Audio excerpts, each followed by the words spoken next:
Coming up next on Arizona Horizon, a closer look at the deployment of ICE agents at U.S. airports.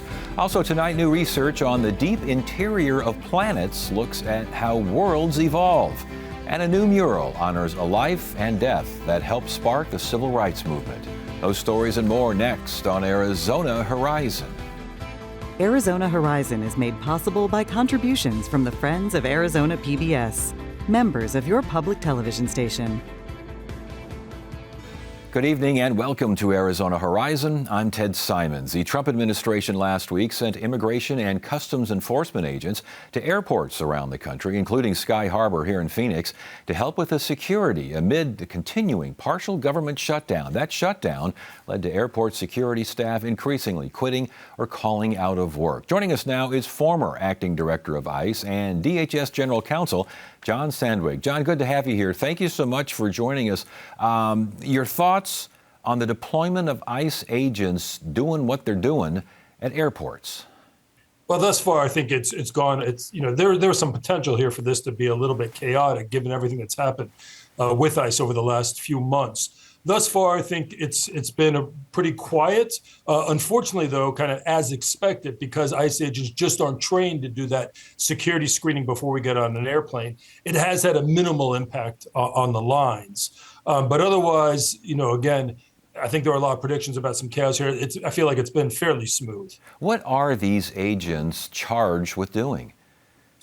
Well, it's a mix. Remember, ICE has two primary functions. One is the investigations of what I would say cross-border crimes, and that includes a wide array of crimes, from money laundering to human smuggling to stopping countries like Iran or North Korea from getting microchips that can be used in guided missile systems. And of course, the immigration enforcement side, which gets almost all the attention at ICE. But the agents that have been deployed to the airport appear to be a mix of both of those agents. So of course, they're not tasked with doing aviation security screening. They're tasked with doing criminal investigations or arresting criminal aliens off the streets, but while they're at the airports, of course, they're not performing those functions. They're there ostensibly to try to alleviate some of the pressure on TSA because of the reduced staffing because of the government shutdown. And as you referred to earlier, are they trained to, and again, I'm still not entirely sure what they're doing, maybe perimeter security, these sorts of things, but still in all, the TSA agents go through an awful lot of training. How much training do these folks, the ICE agents, have? Yeah, well, when it comes to the aviation security functions and that screening, almost none, right? Look, TSA is a little bit of a specialized job. As Tom Homan himself has said, the borders are on multiple occasions. ICE agents can't run the x-rays. That's something that takes hundreds of hours of training and experience to do effectively because of all the sensitivities related to pat-downs. We don't want ICE agents doing those pat-downs. This is something the TSA agents have been trained how to do specifically. So what the problem there is that limits what the ICE agents can do from an aviation security perspective. They can provide that perimeter security, guarding the exits. They can be that visible presence which can reduce threats. But unfortunately, that just doesn't do much to reduce the lines. They have recently started putting some of the ICE agents to do that identification check. So when you walk up and you present your license, and they make sure that your name matches that on the boarding pass. But outside of that, there really isn't much more the ICE agents can do. And thus, from an operational perspective, if you said your goal here is to, hey, by deploying these ICE agents, we're going to shrink these lines. Unfortunately, because they can't do those more sensitive functions that the TSA agents do, their impact on the lines is really de minimis. And I think that's what we saw play out after the ICE agents were deployed. It really didn't have that much of an impact on the airport lines. Is it possible, though, that perhaps having these ICE agents, even if it's perimeter security, takes a little bit of the security edge off of TSA and allows TSA agents to get back to doing what they're supposed to be doing?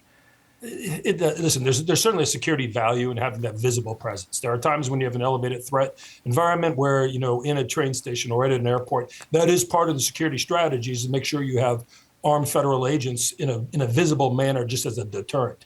Unfortunately, though, the real goal here was to try, we had these 4-hour lines. So what you want to do is get passengers through more quickly, and that visible security presence just doesn't free up enough TSA agents. There weren't enough TSA agents doing that perimeter security function that the deployment of ICE sped things up So from an operational perspective, again, there's security value in having them there, provided that visible presence. But operationally, in terms of reducing the lines, it didn't move the needle much. And John, we should mention that today's the first day, I think in a month and a half, some of these TSA agents are finally getting some back pay. And there are reports that the lines aren't quite as bad at some of the airports around the country. But still, the lines were long, and they still are long, if not as long.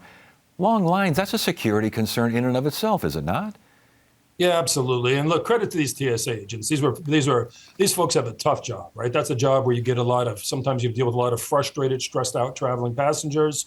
They were not getting paid, yet they showed up for a month. It really wasn't until we were at the back, it had been weeks without congressional funding for TSA that we started seeing officers calling in sick. Unfortunately, although now the president has come up with this solution to pay the TSA agents, it's not clear that's a long-term fix. We still don't have an appropriations for DHS. And at the same time, I will tell you, having gone through government shutdowns during my time at DHS, it has an impact on morale. Those TSA agents, I feel like, look at it and say, does anyone really care about my job if Congress can't even pass legislation to pay my salary? Yeah, indeed. And as far as arresting and detaining immigrants, are we seeing ICE agents doing these sorts of things at airports? Not yet. But of course, that I think, look, you will see immigration enforcement at TSA checkpoints down by the U.S. border. So at airports like in Corpus Christi or in airports like Puerto Rico, Border Patrol agents will sometimes staff the TSA checkpoints there for immigration enforcement purposes.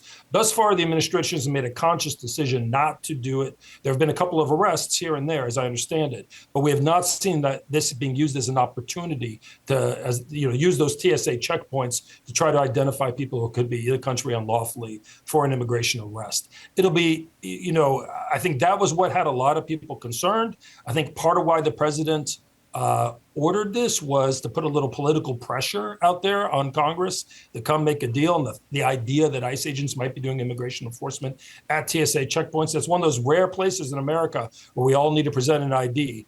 But thus far, it has not occurred. I do think really quickly, if we saw this as an opportunity for immigration enforcement, that would lend a lot of chaos to the airports and most likely would even make those lines even longer, especially with the confusion when a passenger presents, someone who's here lawfully, but they present a foreign passport or something that doesn't show that they're clearly a U.S. citizen. Are you hearing reports that TSA agents might be cluing in ICE, maybe watch this person or watch that? Are they working together on immigration activity at the airports? I don't think so, not yet. Again, there have been a couple of limited cases. It wasn't clear whether or not the person was targeted anyway. But I think if we were seeing that, what you would be seeing is that when you present that identification to TSA, if you're presenting a foreign passport or you're presenting an ID that is not real ID compliant, right, that doesn't certify that you are lawfully present in the United States, that they would summon over the ICE agents. Again, thus far, maybe with a couple of exceptions where there have been some reports, one or two here or there, of immigration arrests, we have not seen this being used as an opportunity, to try to make widespread arrests. But again, look, the administration has recently kind of recommitted since the termination of Secretary Noem to a real focus on criminal aliens and these kind of enforcement operations. If you were to use the airports as a checkpoint, they might be effective at making some arrests, some undocumented immigrants, but that's not a tactic that would be effective in finding people with a criminal history. You're just not going to find many of them traveling through the airports. And so, again, all you would end up doing is you might make some arrests, but you really would add more chaos and more delay at the TSA checkpoint and have the opposite effect of, I think, what the administration wanted.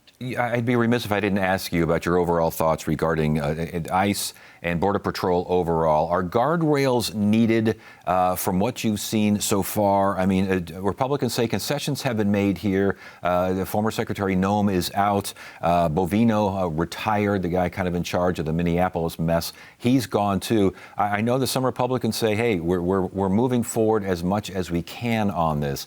Any of that make sense?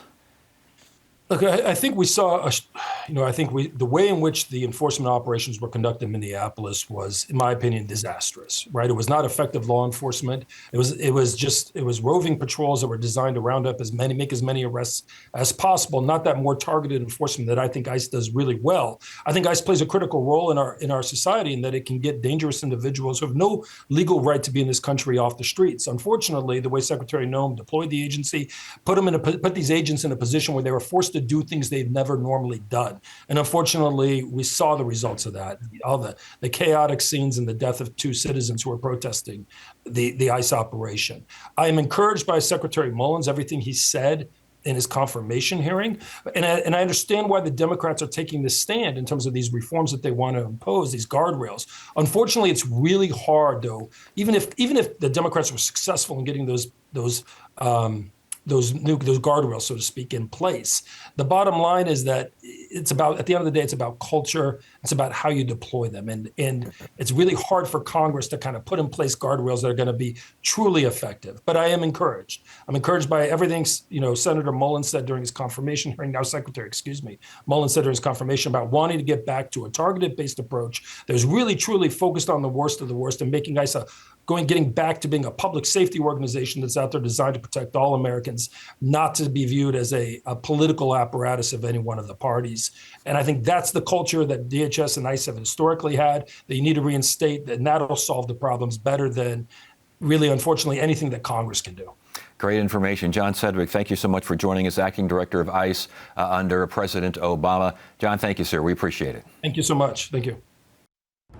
Attention Arizona PBS viewers in the Show Low area. You will soon be able to watch your public television station on a new channel with a more powerful signal. Starting in the weeks ahead, Show Low viewers will need to turn to channel 35 to watch Arizona PBS. Anyone who isn't able to pick up the signal will likely need to have their TV perform a channel scan. This change is the result of upgrades being made to the station's power and antenna in Show Low, meaning viewers should receive a more clear signal with better uptime. For more information, visit azpbs.org/Show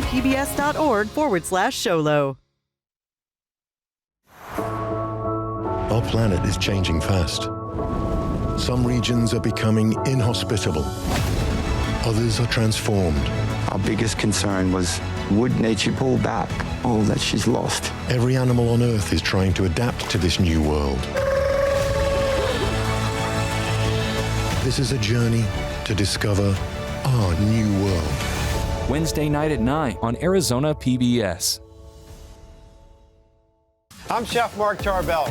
Welcome to Check Please Arizona, the show where Arizona residents recommend their favorite restaurants. In this episode, it's all in the family with restaurants run by relatives serving up Italian, Mexican, and all-day dishes. It feels like a hidden gem. The food is excellent, the service is great. Everything about it just feels like a special experience. You like bacon, it seems like everything you talked about had a bacon or something. Watch Thursday at 7 p.m. on Arizona PBS.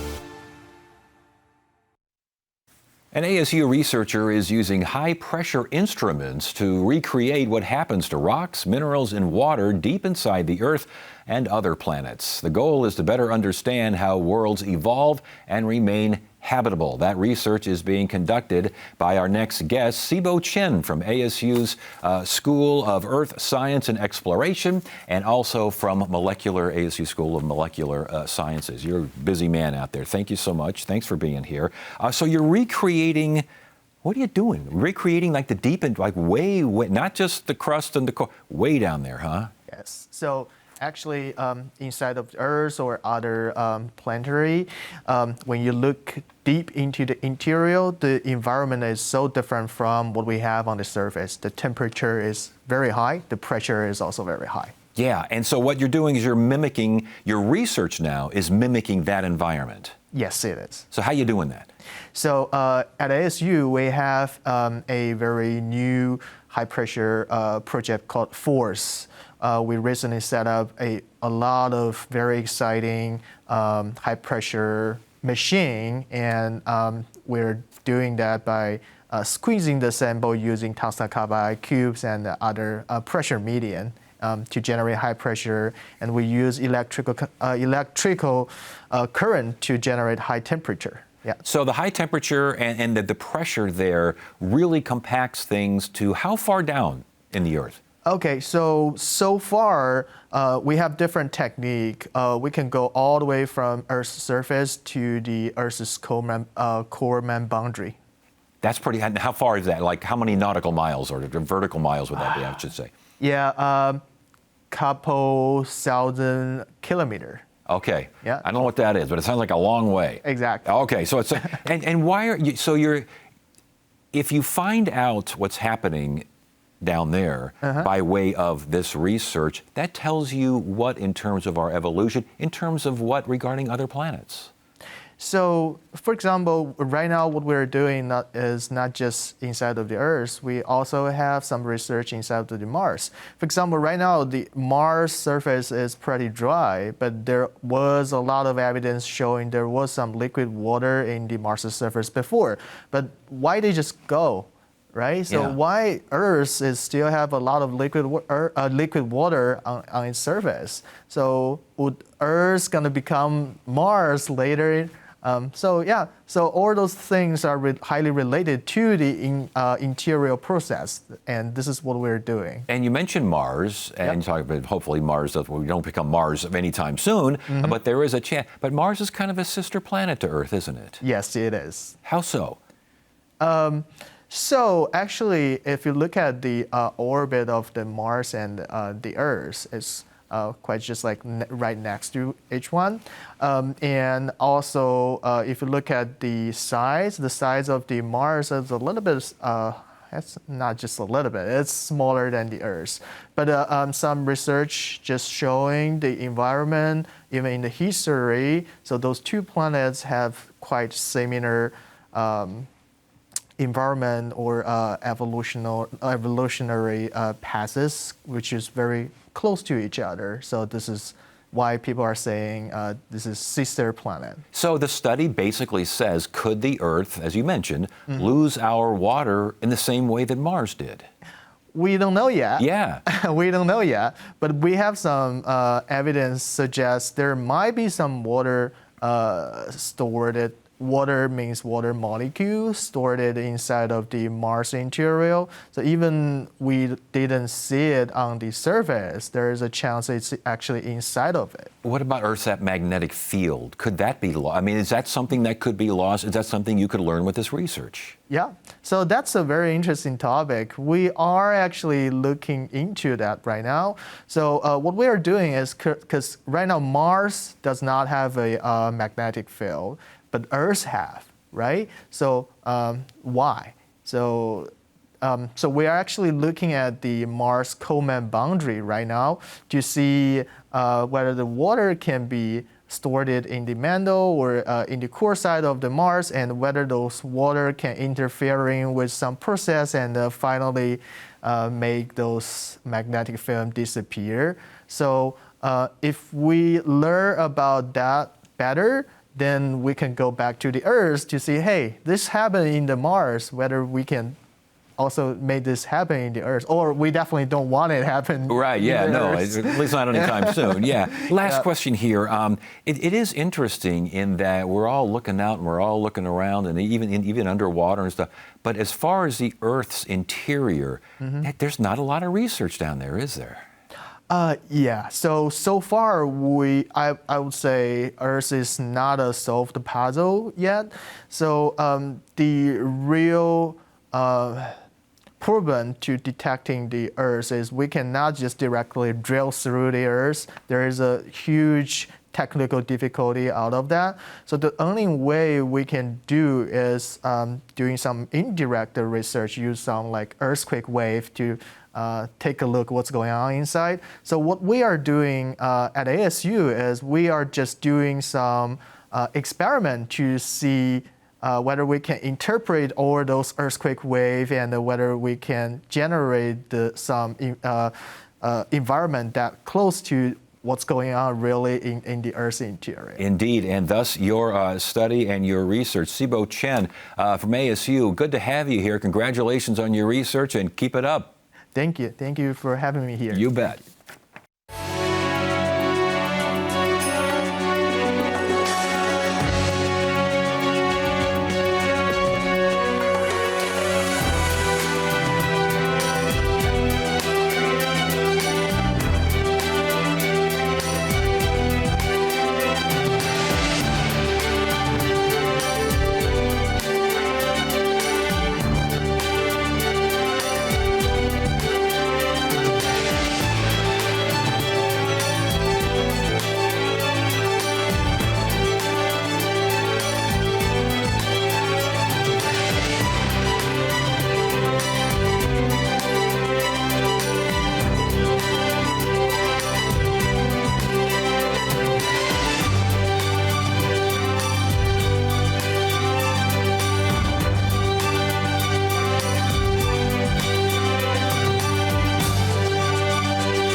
A new mural at the Greater Bethel AME Church in South Phoenix honors the memory of Emmett Till, the 14-year-old boy who was murdered in 1955. That murder helped spark the civil rights movement. It's one of a number of murals painted by our next guest, longtime local freelance artist. There she is, Maggie Keene. Good to see you. I haven't seen you in a long time. It's been a while. Yes, it has. You've been around, and you've been painting a while, haven't you? Yes. I've been painting for a minute. But yeah, for a couple of minutes. Let's talk about this one now. If you're driving on 40th Street between Southern and Baseline, you can see this mural at the church, correct? It's a great spot. It's not surrounded by, it's just out there by itself. Yeah. Looking right at the road on a really nice church. I know. I drove by it once and I went, wait a minute, that's what we're going to be talking about this pretty. Why Emmett Till? Why this church? Talk about the process. Well, the process is started by the Shining Light Foundation, who has been behind all the Black History Matters murals that are going up. And Emmett Till was going to be painted eventually. You know, you can't leave Emmett Till out. So when that idea came around, I wanted to do Emmett Till. You know, so I designed that last year, and she found that wall, and it all came together this year. It did indeed. Now, as far as the design is concerned, was all your design? Did you have to go through any process? Did someone say, I want this, but I don't want that? Well, I just went online and found some images, and I wanted to include some court documents and things like that.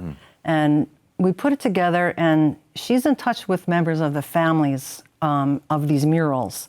So she sent the design to some family members of Emmett Till, and they said, this is great, this is great. Maybe if you take that out and put this in, that'll be good.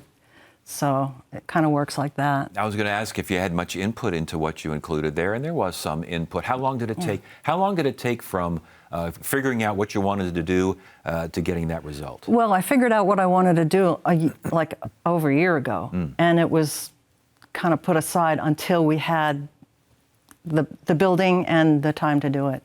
And when I got started, I think it was 3 weeks. That's just 3 weeks, huh? Wow, you really didn't know what you were doing. And I always wonder about this with a mural, maybe worry about, but wonder about it most. You see something like this, and you go, this is perfect, was this as you envisioned? I mean, are they, when you think about a mural and when you put it together in your mind or even sketch it out on paper or whatever, do they always turn out the way you want, or are there surprises? In putting it together? Yeah, well, just in the end result. Surprises in the end result. Yeah. Well, we had some input from the family that he liked baseball. There was another image in there that was taken out and we put the baseball in, and that he helped his grandmother with her groceries a lot and helped other people, you know, carry their groceries and things like that. Yeah. Yeah. So it's basically, there were no surprise. Once you got it up there, you said, this is exactly what I wanted. Pretty much. Yeah. Yeah. And exactly what other people that were responsible wanted too. Hopefully, yeah. No, they're happy. They're happy with it. You've done a lot of murals. You've done a lot of work around town. Does it always work that way, or can it be? Are certain projects more difficult? Some projects more easy? How does that? Well, what makes a project difficult is height. If you need to bring in scaffolding or a lift, or if it's way high, you know, a cherry picker or something like that, that'll make it difficult. Yeah.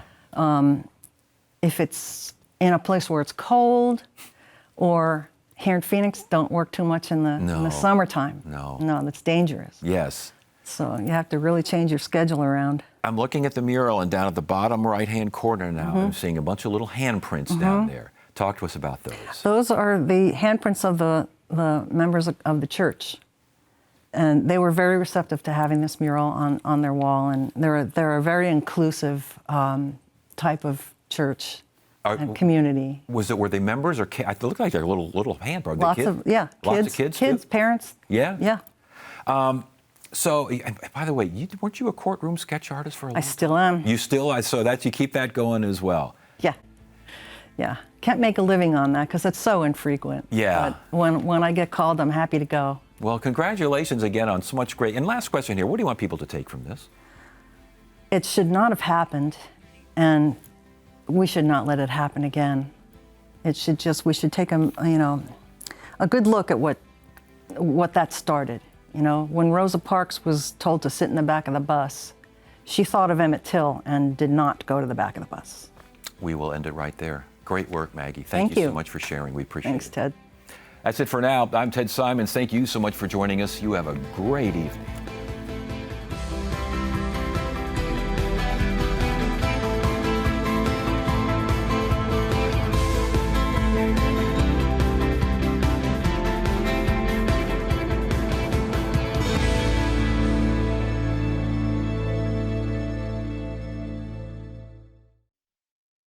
Want to be more adventurous? Arizona PBS delivers the wonders of the world thanks to financial support from you and Youth's Thai Kitchen in Tempe features fresh, authentic Thai cuisine and vegetarian Thai dishes served in a homeland-style decor atmosphere. Open Monday through Saturday. Information at 480-839-0576. Adams thought she would socialize democracy across class lines, across race lines. Lobbying Congress and pounding the pavement, cleaning the streets of Chicago, trying to improve the world. Imagine if someone says, you can't do that because you're a woman. She was uncompromising in what she thought was right. Jane Addams, Together We Rise, on American Stories. Tonight at 11 on Arizona PBS. I like to think that at Arizona Horizon we are unique in the way that we present